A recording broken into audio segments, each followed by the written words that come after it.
Good evening and welcome back to our studio for Inside Government for the fall 2017 semester here at Cayuga Community College for shows that are broadcast on Spectrum, Verizon Fios, and the Auburn Regional Media Access, better known as ARMA, as well as Win 89, the college's radio station. I'm your host, Guy Cosentino.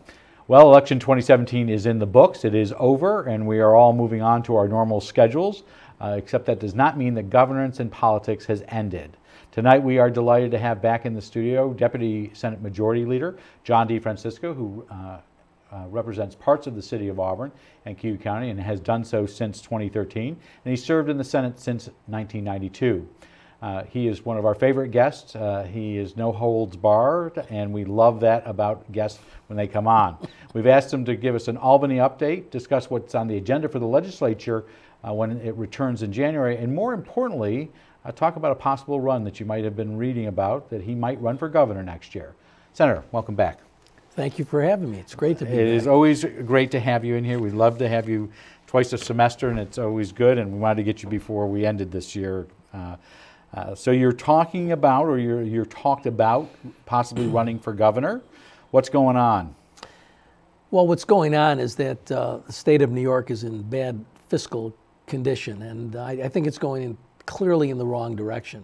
If you see the situation where people are leaving the state, and I don't mean in relation to other states, we're not gaining population, we have a net loss in population.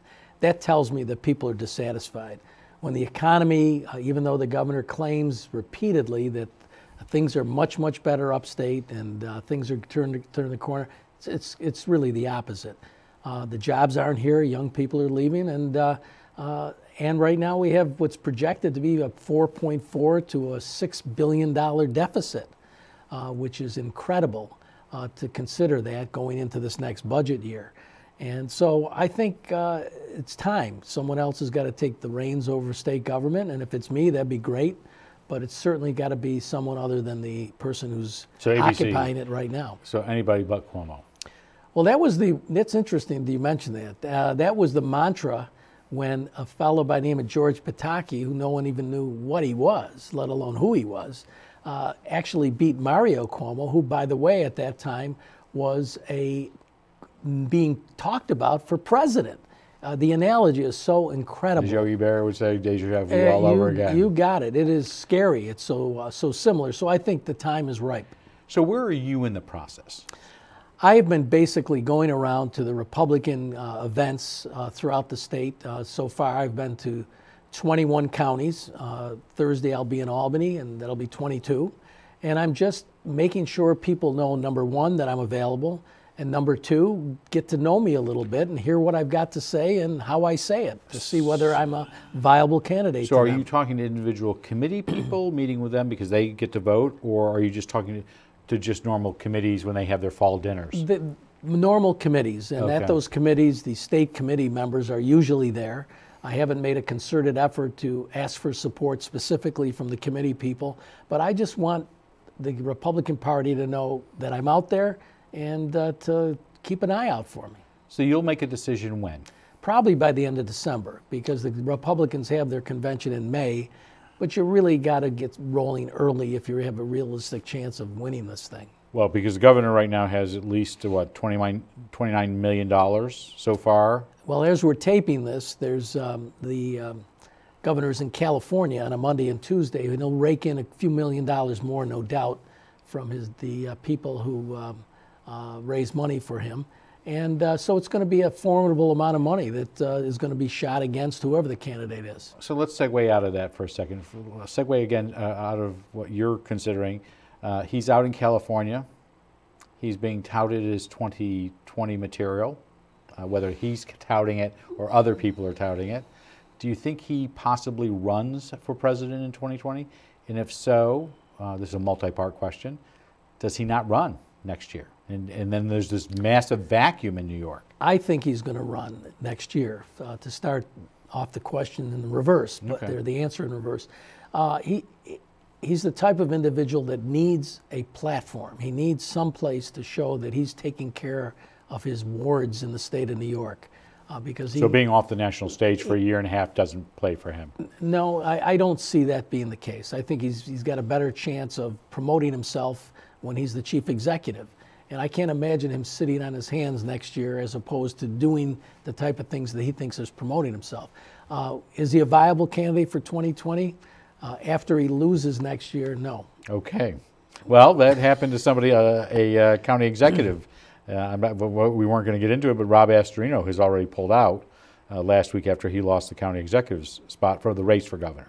Well, he was a good candidate 4 years from now. Unfortunately, he did not get the unified support of the Republican Party, and he didn't have the funds he needed to mount a reasonable campaign. His philosophy is very similar to mine, and it's a shame because he would have been one of the good candidates that could have been the possible Republican candidate. So what goes into your consideration? Because you have to make this decision at some point. You alone, you and your family. What factors are you looking at? Number one is whether or not the Republican Party wants me to be their candidate. I think it's impossible for a candidate to win if there's a divided party. If they think I'm the candidate and all the other candidates will support me and we have one unified front, I do it in a minute. I definitely do it. The question is, there's other candidates out there, and the party may believe that another candidate's preferable. I don't think so, but if that's what their decision is, I don't intend to mount a primary candidacy. So the three candidates that are talked about a lot right now are you, Assembly Minority Leader Brian Kolb, who was here 2 months ago, who used to represent Cayuga County, and then businessman Harry Wilson, who I think ran for comptroller in 2010. Correct. Would you run in a primary or No, I wouldn't do that. I don't think anybody should do that. They should abide by the decision. Every time there's a primary, the Republican Party, first of all, has a difficult time with just the enrollment numbers in the state of New York. And you can't really campaign until after, let's say, the second week of September. Well, you can if there's a decision, if there's a consensus. No, but I mean if there's a primary. Oh, if there's a primary, you're open. Well, you're campaigning all the time, but more importantly, you got a divided party. And every time there's a primary, no matter how much people say we're going to back the candidate that wins, even though I'm the loser, that never happens because people aren't energized behind one candidate. So separating out Assemblyman Kolb, who I said was here, the one I keep hearing everybody talk about is Harry Wilson because he has money. So while there's talk that he has money, that doesn't necessarily mean he would write a check to either his own campaign or to the state Republican Party. Should he get over that hump first? Because it sounds like people gravitate to him, where I've heard these comments, because they think he's going to write a check. But I'm not sure he's put up any money yet. Well, I don't think he has, but he has made that commitment, and I don't know, I didn't hear it, so I'm not sure what exactly is. But I don't think money is the deciding factor. Even if he put in $10 million of his own money, there's no doubt he's going to be outspent by Andrew At least Cuomo. $19-20 million to start with. To start with, there's no doubt that he's Cuomo because everybody wants to support him that does business with the state because they know that's an advantage for them to be supporting the governor of the state of New York, and he's the likely winner when you start the process out. So no matter how much money he provides, Harry Wilson, that's not going to be the determining factor.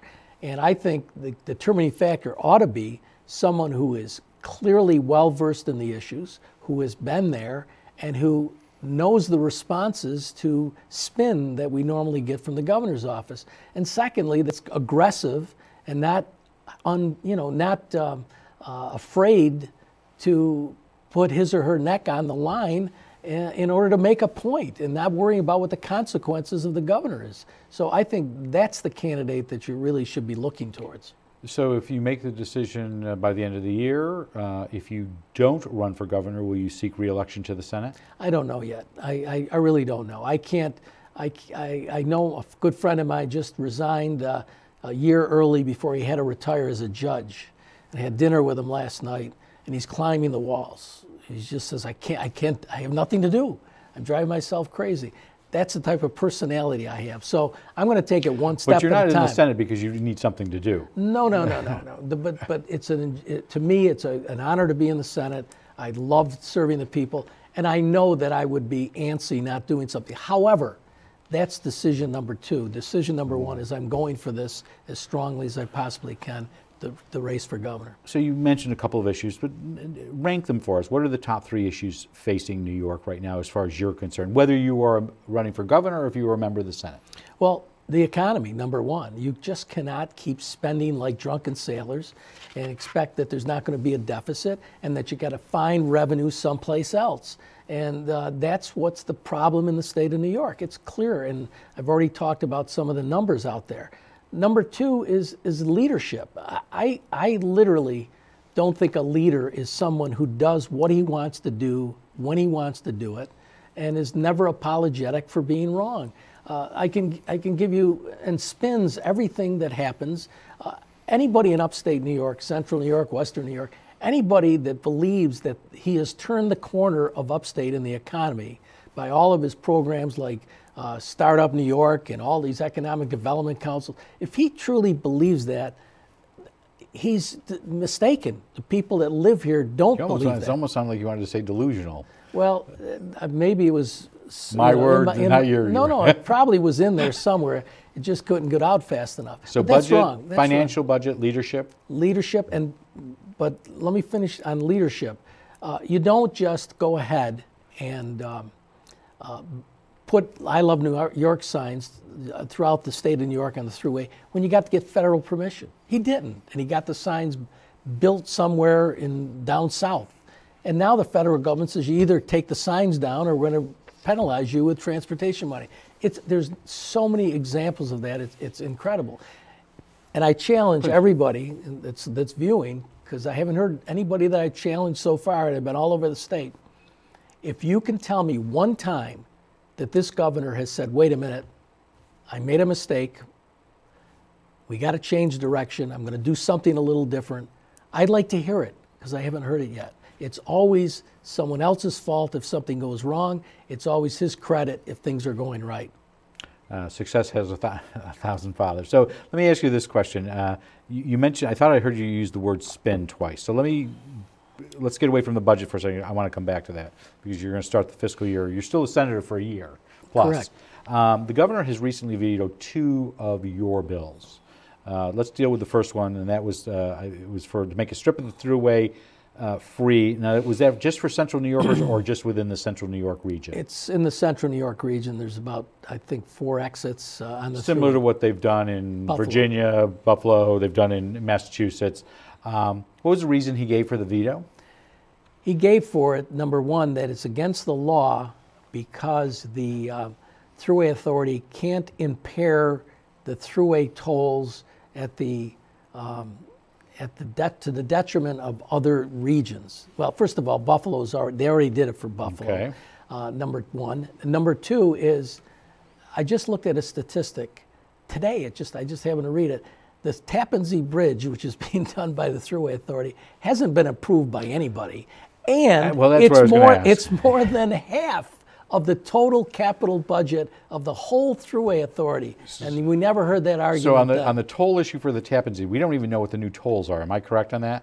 When I was chair of finance for several years, I asked every budget time, what's the financial plan? Where are you going to get the money? The answer to your question, no. So when will we ever hear that?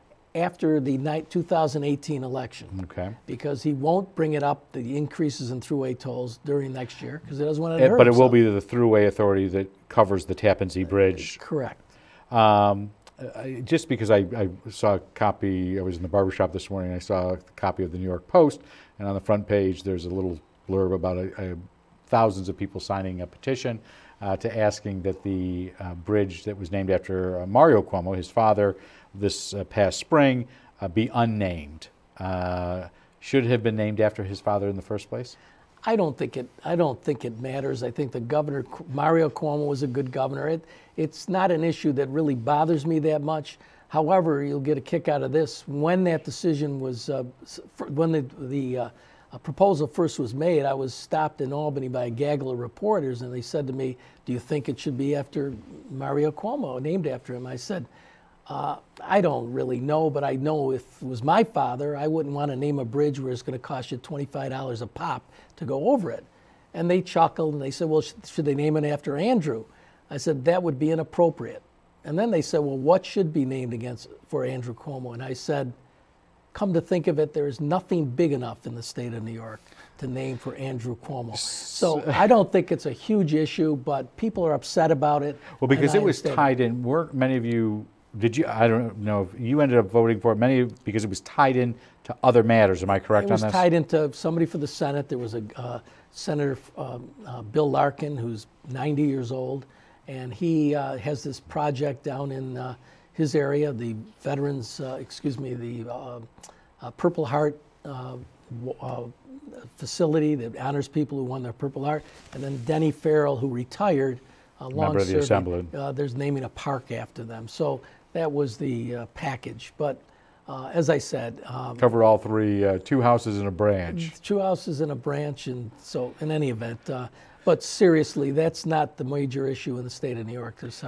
How are we going to pay for what the governor's done without a financial plan? So one has been the veto on this issue of the throughway tolls. The other one was this veterans tax deduction. And can you explain what it is for housing if you make your house accessible? It was actually for anybody with handicapping conditions, the mobility issues. Basically, it was a million dollar pilot program, which would just give people the opportunity to make modifications at their home and to get a small tax credit of $2,700.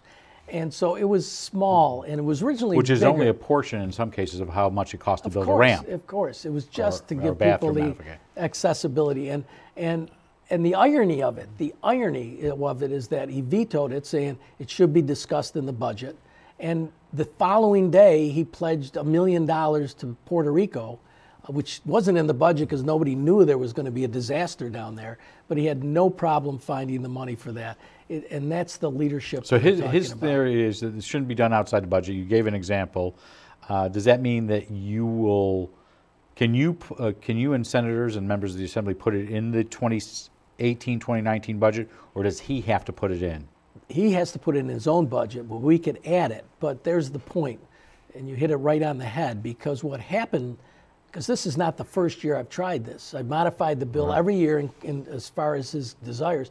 Last year, we put in the Senate budget this bill, and the Assembly did not, and the governor would not support it. He wouldn't even talk about alternatives or try to modify it. So he could say it could be part of the budget process, but the fact of the matter is, but your plan is to insert both of these. Yeah, sure.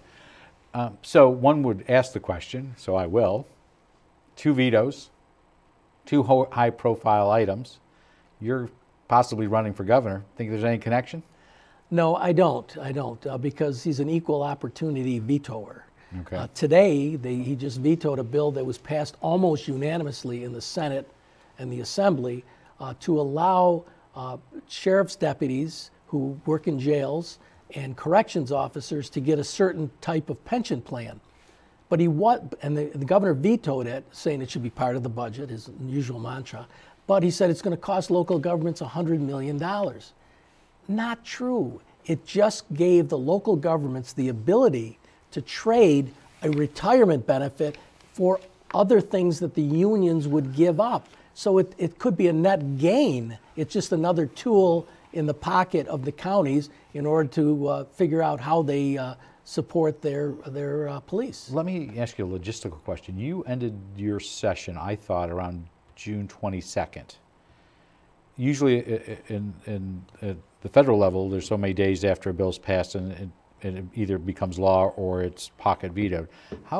This is almost 5 months ago, how are things lasting that long? Isn't there a process that's more timely? And I don't mean it of this governor, I'm just talking about as a process issue. Depending upon which house passes the bill first, they kind of have control over the bill. And what happens, and I don't think this is necessarily a bad thing, the governor would have 1,000 bills on his desk the following day. So there has been an informal agreement with this governor and every other governor that until the bill is asked for, and it's got to be done by the end of the year, the respective house will hold it until he asks for a series of more bills to make it into a much more... But some of this drags out for months. Yes, and I think that's the fault of the legislature. We should have a limit of time and provide and get these things done well in advance of December 31st, because just as you approach the end of the year, you'll see a whole slew of the most controversial bills be acted upon. in a sense, acted upon, voted? Sent to the governor and either vetoed or not. So you mentioned $4 billion at the very beginning. So where is the state of New York financially right now? Well, right now, according to the comptroller, it's a $4.4 billion deficit. The revenues were supposed to come in. And that's in the current year or the projection for the 2018-19? The projection for the next budget year. So how do you close $4 billion? Well, you do one of two things. You tax more, or the other way, you cut spending. And you can cut spending to take care of that situation. And the saddest part of all of this is 3 or 4 years ago, I don't remember exactly when, there were a series of lawsuit settlements in the state of New York where the... These are the bank settlements. The bank settlements in the billions of dollars, $5, $6, $7 billion, that was thrown away on some of these grandiose projects, many of which did not work out. That was a perfect opportunity to either cut taxes or to at least take care of roads and bridges, one-shot deals, rather than have to rely on it every year. Instead, that money was utilized by the governor for many of these projects that you could take a look at every day. There's an announcement of a few billion, $1 million here, a few $1 million there. So you'll go back, you'll hear his state of the state in the first 2 weeks roughly of January. What do you expect he's going to tell the Senate and the Assembly? Well, first he'll blame somebody for the state of New York situation, most likely the federal government, because he's already started that mantra. And then he'll say, we got to cut, we got to find more revenues. We got to find more revenues. So we're at a bare bones budget. We're just we're just increasing our budget by 2% every year, which is so wrong. In 2 weeks we're going to have Jeff Parazzolo, the Auburn Superintendent of Schools, and Lisa Green, their business manager, on, and they're going to obviously talk about one thing: foundation aid, because they don't believe Auburn is getting its fair share. First of all, do you agree with that? I agree with that. With a multi-million-dollar budget gap, and they're going to deal with a $1 million, $2 million budget gap looking at their budget, is this fixable next year? I would say since it's not only the Auburn School District, there's many, many other school districts with the same complaints. It'll never be fixed because no one will ever be happy with the distribution of the state aid formula. But next year is going to be very difficult to adjust too much in view of the deficit that we're facing. However, it's an election year. I was going to say, there are members of the legislature and the governor It's an election year, and you never know what happens in election years. You mentioned the president, but is your feeling the president's budget and what's been proposed, and there's not the detail, we're not at the detail stage, what do you think? How do you think that's going to affect New York? Well, if the deductions for property taxes are denied, all states, the ones that are going to hurt most are New York and California, because we have the highest property taxes. So let me play devil's advocate on that. So the theory is, well, you can't do that to New York because their taxes are too high. Well, somebody might say lower taxes. Well, not only someone might say it, I have been saying it. And I think that there's several points, but the most important point is that if the feds are going to do something like this because of the high taxes, you can't cut the taxes enough to offset that effect on people in the state of New York. What I've already talked to at least one congressman about, how about if this has got to happen, how about if we have a phase-in period of this? So it gives the states that are high tax the opportunity to do the right thing and start cutting back on the taxes and plan rather than all in 1 year. So obviously you're not for getting rid of the federal deductibility state and local. The other item, I'm against it all in one shot. Right. If you can phase it in, everybody's got to sacrifice to cut the cost of government. So congressional federal representatives Chris Collins and John Faso have picked up this idea, and we don't know where it is, if it'll ever come back. It was part of the repeal, was this issue of pick up the local share for Medicaid. It would be the state, which the governor is dramatically opposed to. Any thoughts on that? I like the idea only insofar as the state is the one that has the ability as one unit to cut the cost of Medicaid, to cut these costs. And we're the only state that shares with localities. Am I correct on that? That's correct. So if you're the one that are bearing the brunt of all of this cost, you're more likely to cut what you really shouldn't be giving rather than leaving that burden on the counties. But the governor's got one ace in the hole, which he'll do immediately, and that is that when the Medicaid was shared between the county and the state, that's when the counties were given the authority to have a sales tax, a county sales tax. And that was the trade-off. So what he'll do is say, fine, if we got to take care of that, we're going to take back that amount of money that the but counties some counties are getting. would almost, may possibly likely agree to that. I'm not so sure they would. Okay. I think the sales tax revenues, from what I understand, are actually greater than the burden placed on them for the Medicaid costs. So, if you were to run for governor or run for the Senate next year, there's been a question, especially with last week's result in New York, Virginia, and New Jersey, but those are largely Democratic states. Would the president's performance be a drag on Republican candidates next year? You know, a month in politics is a lifetime. It'll all depend on what's happening next year and in the election years to follow. Things could change dramatically if there's a reasonable tax cut. You don't know. And I think people are smart enough nowadays that they look at each candidate. And what I point to is Ben Walsh in the city of Syracuse. No party endorsement, and he won. The fact is, people are being more discriminating in determining who they're going to vote for. And I'm not so sure that they're going to say, because Harry Wilson's a Republican, I can never support him because of Trump. So the president's performance doesn't have a bearing on your decision at all? Oh, on my decision, no. Whether it has a bearing on the voters, who knows, but we're separate people. So you mentioned Ben Walsh, and I did want to ask you about this. Republican Laura Levine came in behind even Howie Hawkins.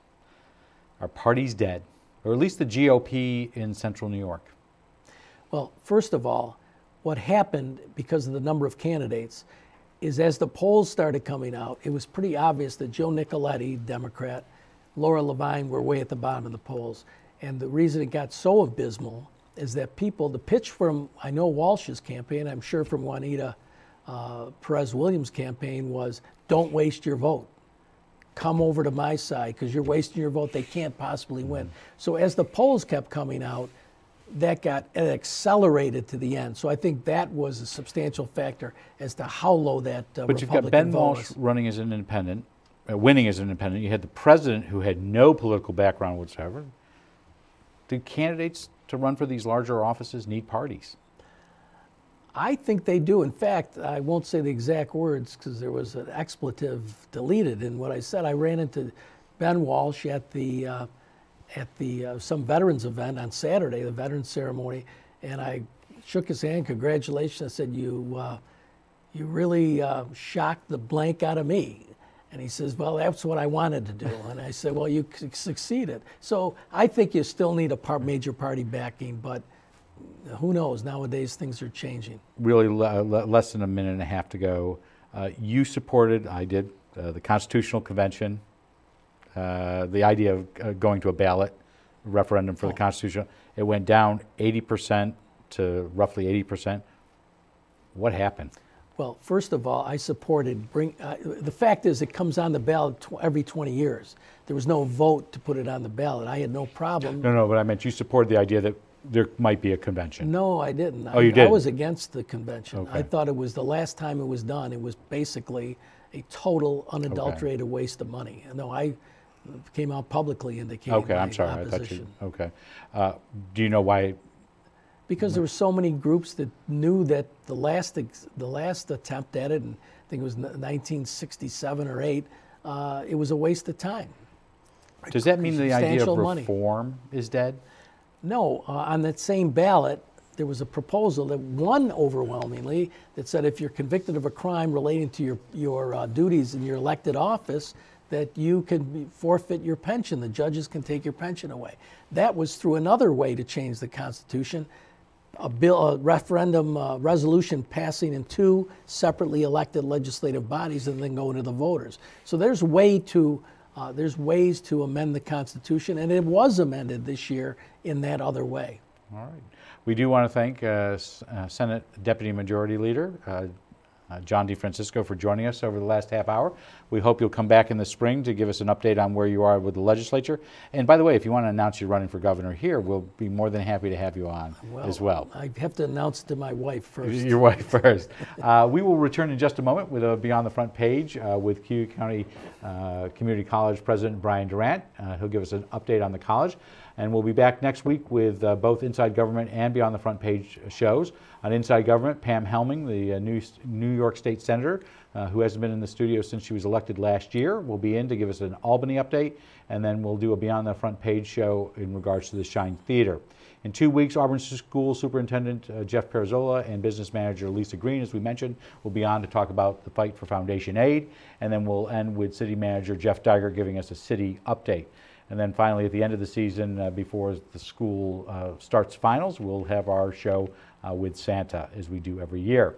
Before we go, though, we would like to let you know that you can send us your thoughts for ideas or questions. You can send them to cozguytho@aol.com or Inside Government, 141 Dunning Avenue, Auburn, New York, 13021. I'm Guy Cosentino for Cuyahoga Community College. I want to thank you for watching. Hope you'll stick around for President Durant, but otherwise, have a good night and have a great tomorrow. And they'll tell us when we're done. Very good.